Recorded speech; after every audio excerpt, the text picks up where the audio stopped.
Devotee. Then, will there be bliss? Maharishi. Bliss is coeval with being consciousness. All the arguments relating to the eternal being of that bliss apply to bliss also.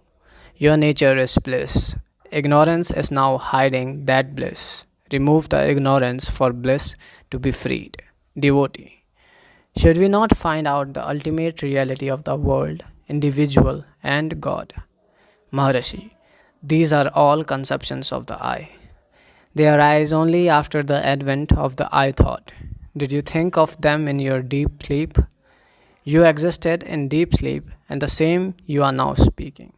If they be real, should they not be in your sleep also? They are only dependent upon the I thought. Again, does the world tell you, I am the world? Does the body say, I am body? You say, this is the world, this is body, and so on. So these are only your conceptions. Find out who you are, and there will be an end of all your doubts. Devotee. What becomes of the body after realization? Does it exist or not? We see realized beings acting like others. Maharishi.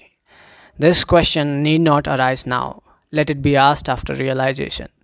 If need be, as for the realized beings, let them take care of themselves.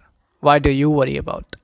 In fact, after realization, the body and all else will not appear different from the self. Devotee. Being always being consciousness bliss, why does God place us in difficulties? Why did He create us? Maharishi.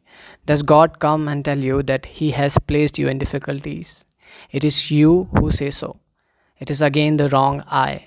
If that disappears, there will be no one to say that God created this or that. That which is doesn't even say I am. For does any doubt arise that I am not? Only in such a case should one be reminding oneself, I am a man. One does not. On the other hand, if a doubt arises whether he is a cow or a buffalo, he has to remind himself that he is not a cow, etc. But I am a man. This would never happen. Similarly, with one's own existence and realization. 10th June 1936, Talk 198. Some ladies asked if there is rebirth of man as a lower animal. Maharishi. Yes, it is possible. As illustrated by Jada Bharata, the scriptural anecdote of a royal sage having been reborn as a deer. Devotee. Is the individual capable of spiritual progress in the animal body? Maharishi. Not unlikely, though it is exceedingly rare. Devotee. What is Guru's grace? How does it work? Maharishi. Guru is the self. Devotee. How does it lead to realization? Maharishi. Ishvara Grut Meti. God is the same as Guru and self. A person begins with dissatisfaction, not content with the world. He seeks satisfaction of desires by prayers to God. His mind is purified. He longs to know God more than to satisfy his carnal desires. Then God's grace begins to manifest.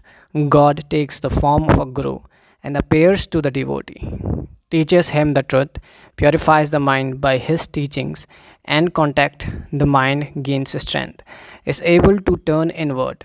With meditation, it is purified yet further and eventually remains still without the least ripple. That stillness is the self. The Guru is both exterior and interior. From the exterior, he gives a push to the mind to turn inward. From the interior, he pulls the mind towards the self and helps the mind to achieve quietness.